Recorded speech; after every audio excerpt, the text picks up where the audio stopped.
You are listening to Innovators Can Laugh with Eric Melcher, where I dive into the interesting and fascinating stories of innovators and startup founders from Europe. Let's dive in. Hello, everyone. Eric here. And before we start the show, I just want to give a shout out to everyone who's playing Innovators Can Laugh with me on Twitter and is helping to make the show even better. Special thanks to Kevin Mango 6 and later Wendy. Of course, these are their Twitter IDs for playing this past week. Innovators Can Laugh. Okay, let's jump into today's show. My guest today is Irma Lukoseviciene, who is founder of Gin for Gin, which helps busy individuals and corporations with their daily duties, integrating the 50 plus age group as service providers. Irma, welcome to the show. Hi, Eric. It's really nice to meet you. Nice to meet you. First off, did I butcher your last name there? How do you say It's it? Lukoseviciene, but that's fine. It's not, the easy one. I know. No, so far Lithuanian names have been the most difficult for me to pronounce. And so for the remainder of the show, I'll just say Irma. Is that okay with you, Irma? Good. It's short. Yeah. Okay. In one or two sentences, tell us about you. Uh, I'm Irma. I'm based here in Vilnius. I'm a happy 2 kids mother, first of all. And I'm busy building this wonderful startup because we all will end up basically, being old. So as I'm a person who doesn't look in the past, but I do believe in the future. So that's how, all these things comes. And I'm really busy now doing the stuff with basically seniors. Okay, this is so exciting. When I stumbled upon your profile on LinkedIn and I read about Gin for Gin, I was like, I've got to get you on the show because this is really fascinating, especially with the baby boomer population retiring or about to retire. This is a service that I feel is very much needed, and it's also inspiring. So let's go ahead and get started. As usual, I like to ask my guests just some fun questions about them to reveal their personality.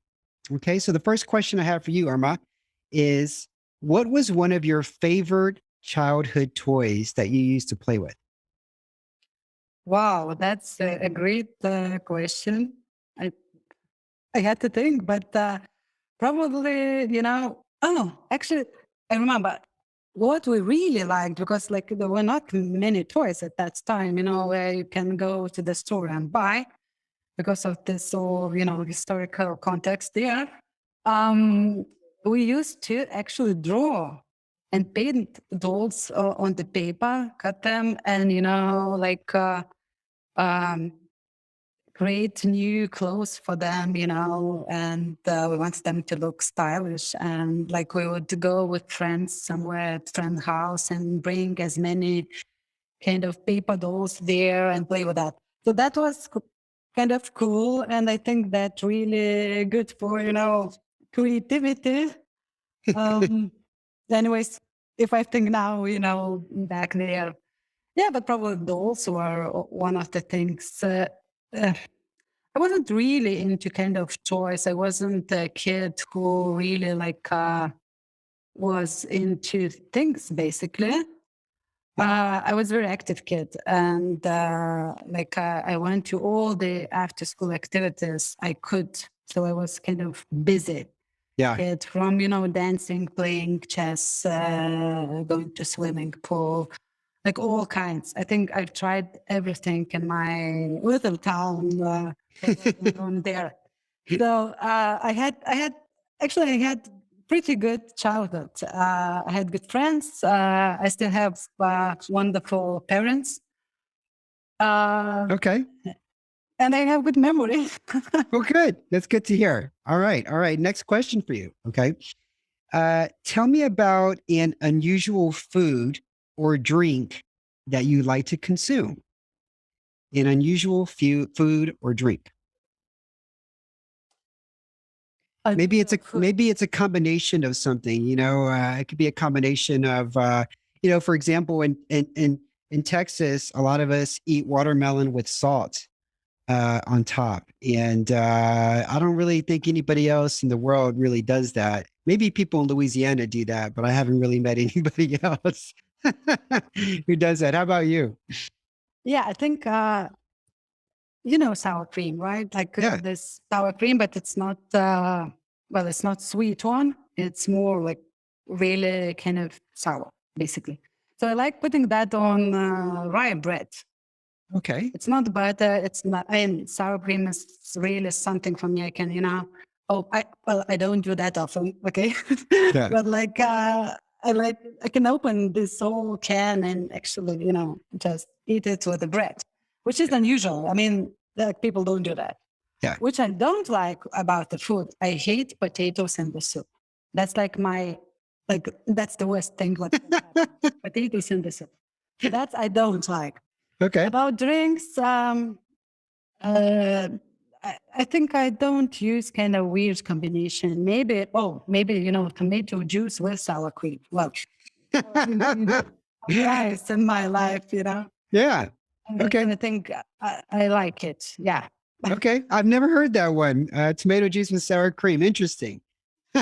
You should try. I mean, it's refreshing, actually. Really refreshing.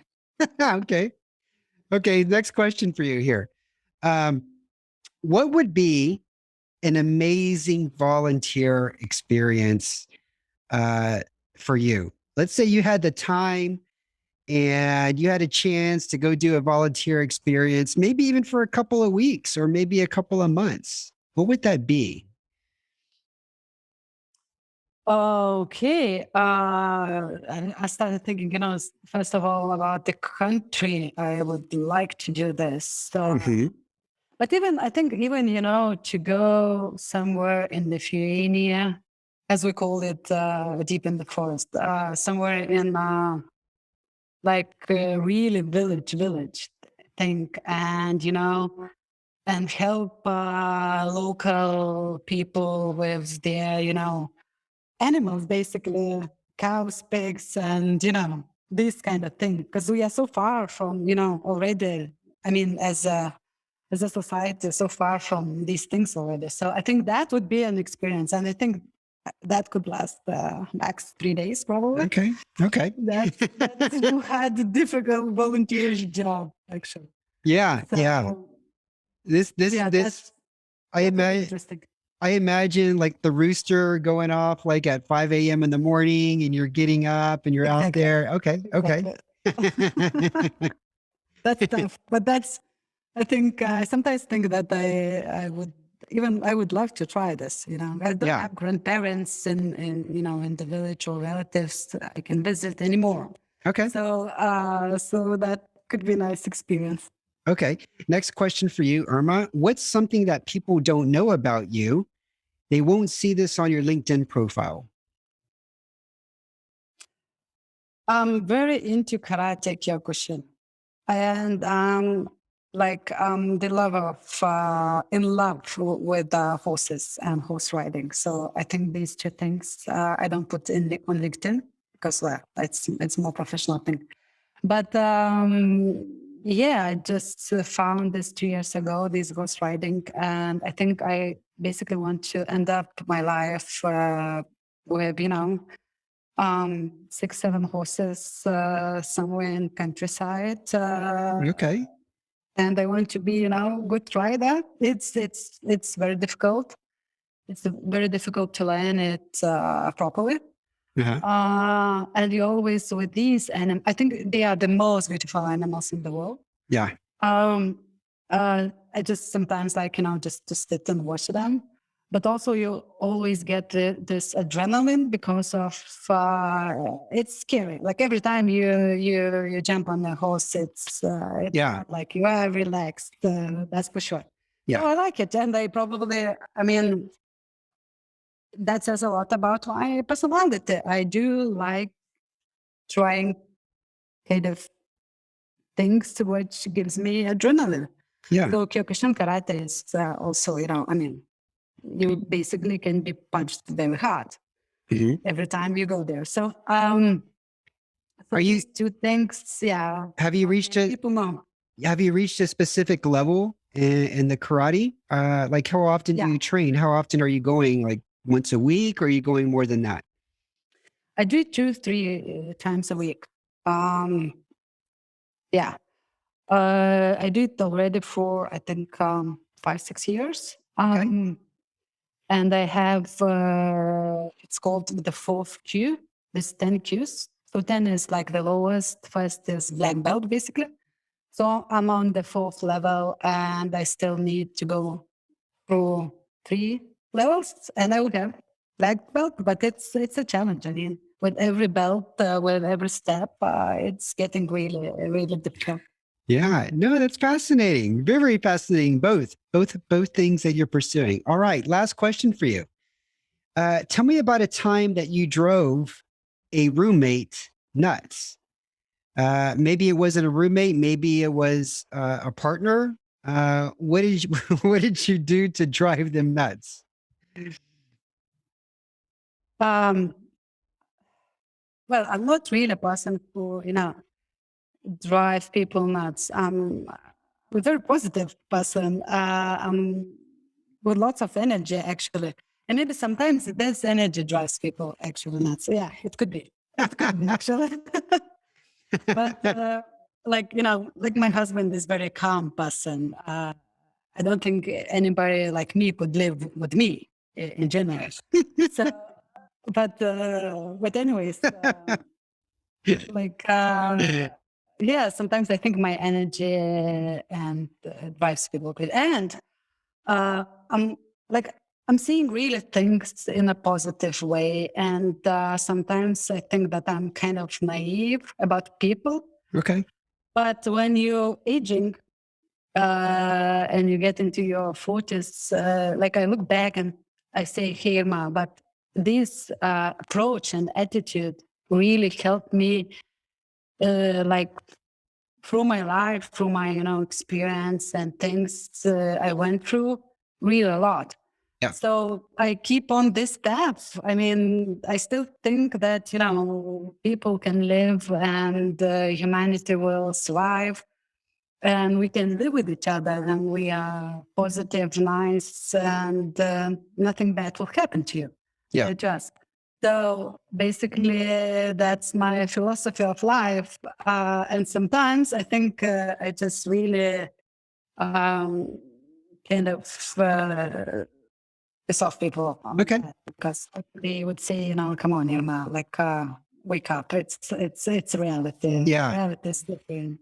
But like that's me. No, you got to have a positive mindset if you're going to accomplish anything in life. So I'm with you on that. Okay. All right. So now it's time for Innovators Can Laugh. I just sent you a link in the chat. And how to play is I'm going to ask you a question, or I'm going to tell you a question I asked a previous guest.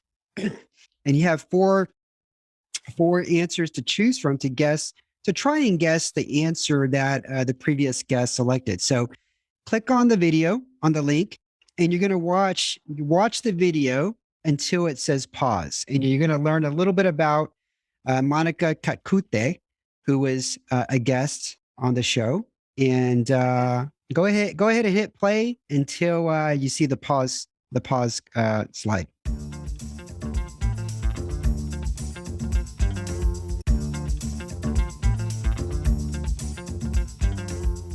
Okay. I pressed pause. All right. All right. First question I asked Monica.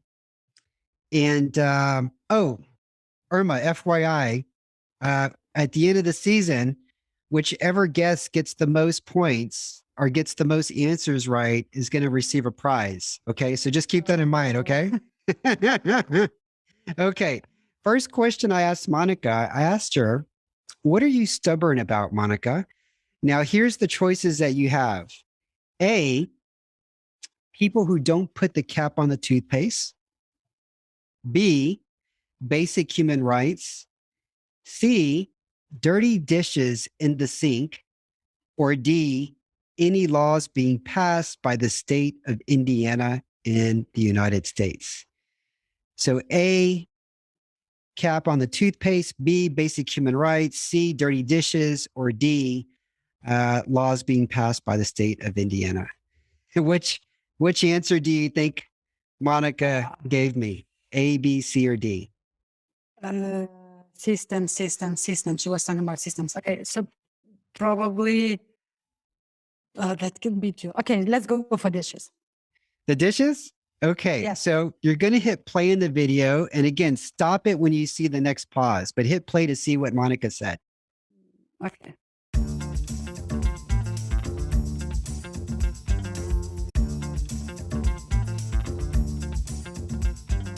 Oh, that was basic human rights. Okay. Yeah. Okay. You hit pause, right? Yes. Okay. Okay. All right. Okay. Next question I asked Monica. Okay. I said, Monica, tell me about a celebrity you had a crush on as a teenager. Okay. Choices here are A, David Hasselhoff, B, Justin Timberlake, C, Leonardo DiCaprio, or D, Tom Cruise. Well, everybody loves Leonardo DiCaprio and Tom Cruise, but as I think she lost surfing, maybe she's in love with number A, basically number one. Okay, let's see what she said. Hit play. Okay. And then hit pause when you see the pause. Yeah.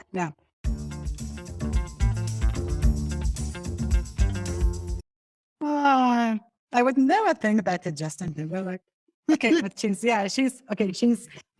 younger than me. This is the younger generation. Okay, I should think about the age here, not about my Okay. age here. Anyway, All right. Come on, Irma. You're 0 for 2 so far. Okay. We got 2 more questions. You ready? Okay. I'm losing. All right. Okay. I challenge Monica to give a compliment to another entrepreneur. Which entrepreneur did she select here?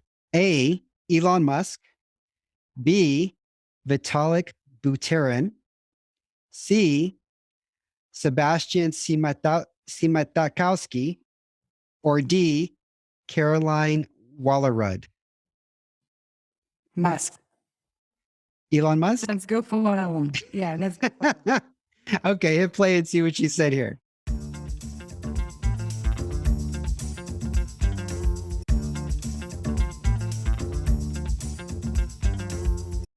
Yeah.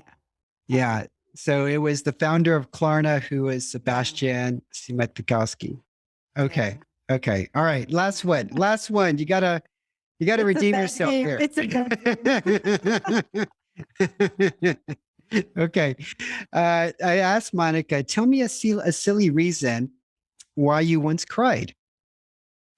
Here's your choices. A dog had died in a book that she was reading.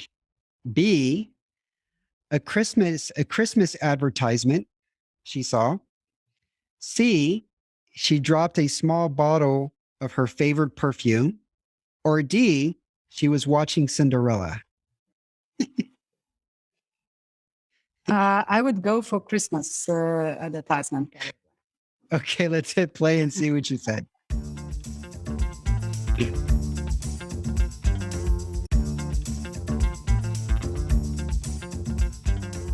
There you got it. Yeah. Give yourself a hand. All right. one of four. Yeah, no, that's pretty good. That's not bad. That's not bad.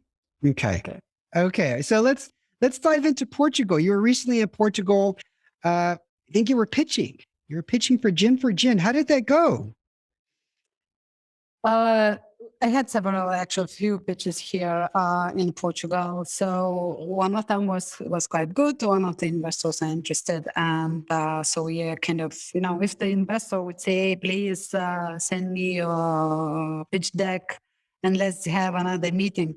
That's like the best thing what you can get basically in during pitch days or pitch events. So we got on one investor interested. So let's see how it all Okay. But basically in Portugal, it's still this whole startup ecosystem is. I think they still need to grow. I mean, they have really nice locations and people. I mean, there are opportunities, but I think still, the north part of Europe is really northeast, I would say, really, really, number one, basically in Europe in terms of system. in terms of accelerators and resources and everything. There's a lot of startups. Yeah. Exactly. Now, when did you know you wanted to launch Gin for Gin? And tell the audience a little bit of what it's about. I mean, what does it solve and what does it do? It comes really from a personal story of mine.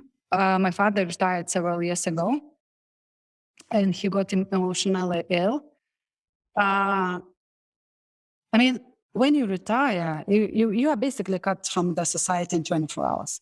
And if you are, well-educated man, my father was in different managerial positions of his life, very professional one.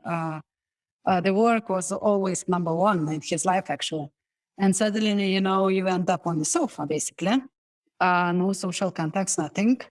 So he got emotionally ill, and I said, hey, I need to do something. And that really actually forced me kind of to make a change here. And I called him and said, look, help me with my kids, with my house and all the stuff. So basically I've started introducing to new routine. Even sometimes, just there were not any needs, but I would think, about tasks for him to feel, good. So he recovered. And I started looking around, what's going on in the world. And I found this age tech, which is really booming now. And that there is 1 billion people like my father globally. And the number is doubling in 2050. Which is really, really kind of the industry we should all, and all the businesses are kind of turning into.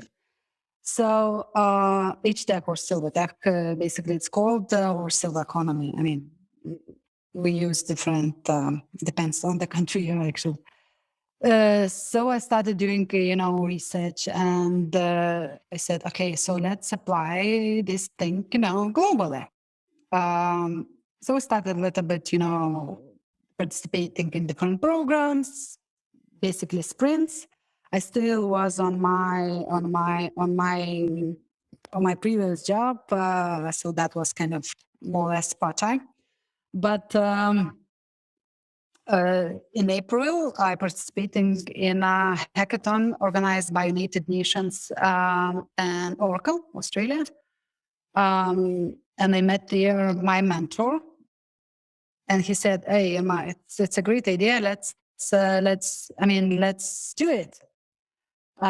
So we started really working on that, and I'm full time on this project since June, I would say. Okay. So I had to change the co-founders because my previous co-founder. That's what usually happens in startups. The co-founder, left the startup. So I found another one. So we are working on this idea and really trying to basically help the seniors to get back to workforce. Mm-hmm.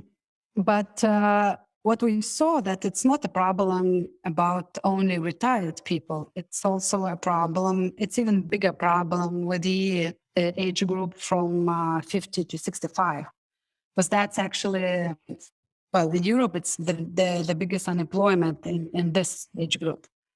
So we kind of, said, okay, let's kind of expand our age range here and work with 50 plus.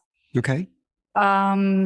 So we onboarded some of the people, some of the service providers already in Lithuania, and we have.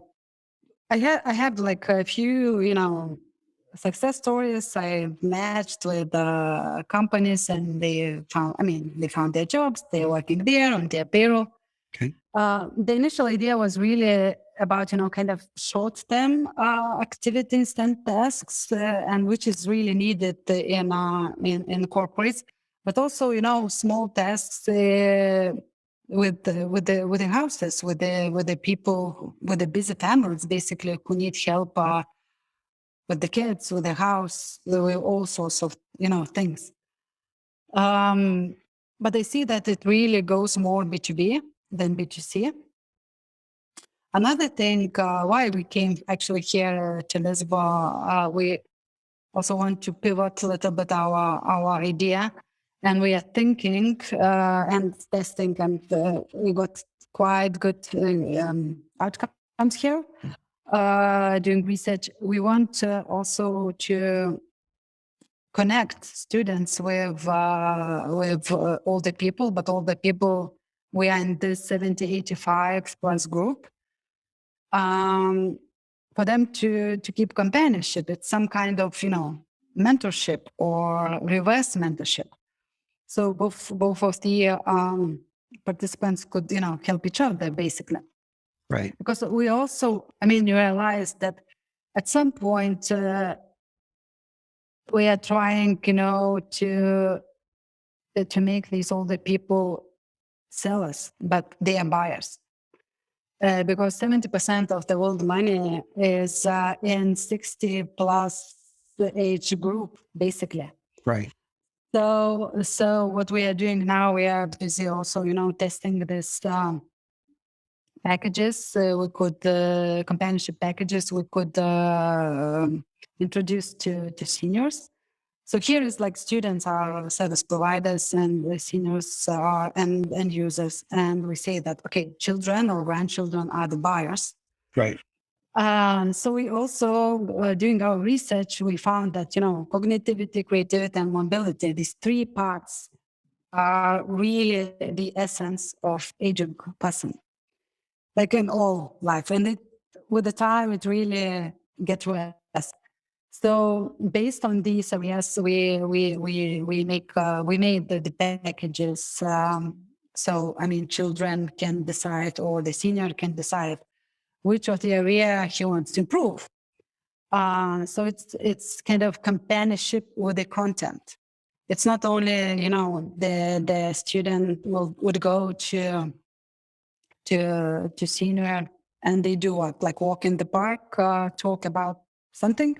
Yep. So we really wanted, to bring this content, and it's more about the social part, because caregivers are, it's different thing. It's more about assistance, but Yep. there's still a lack of, these people feel very lonely.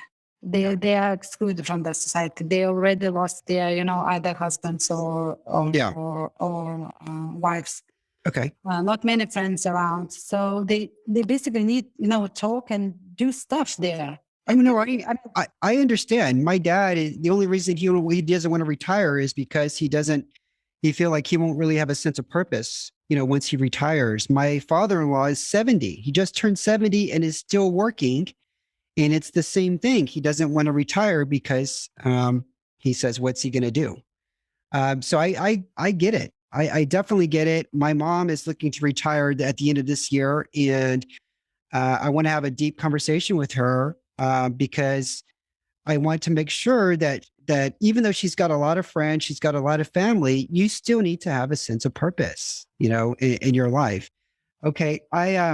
Another question for you. What markets are you in right now besides Lithuania? So we are in Lithuania, and we were trying to hit, here in Lisbon, because you really need to look in the beginning into the big cities, actually. Okay. Our next markets would be Netherlands and Denmark. Okay. Because of different, things in the healthcare system, and because those people are still, Okay. active, and they still want to be involved in a society. Okay. So east part of Europe really differs from west part of Europe. In east part of Europe, Lithuania, we can see it's quite difficult because of mindset of these baby boomers. So I think when my generation will be there, we will be more open to this kind of things. Right. Went to new, meeting new people and Yeah.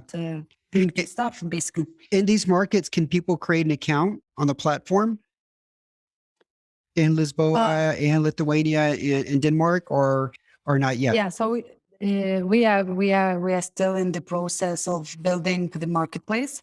Okay. Because it's a challenge because we really want to do matching and to match students with the seniors. For example, I don't know, I like play tennis. If there is a senior who plays tennis, we are match.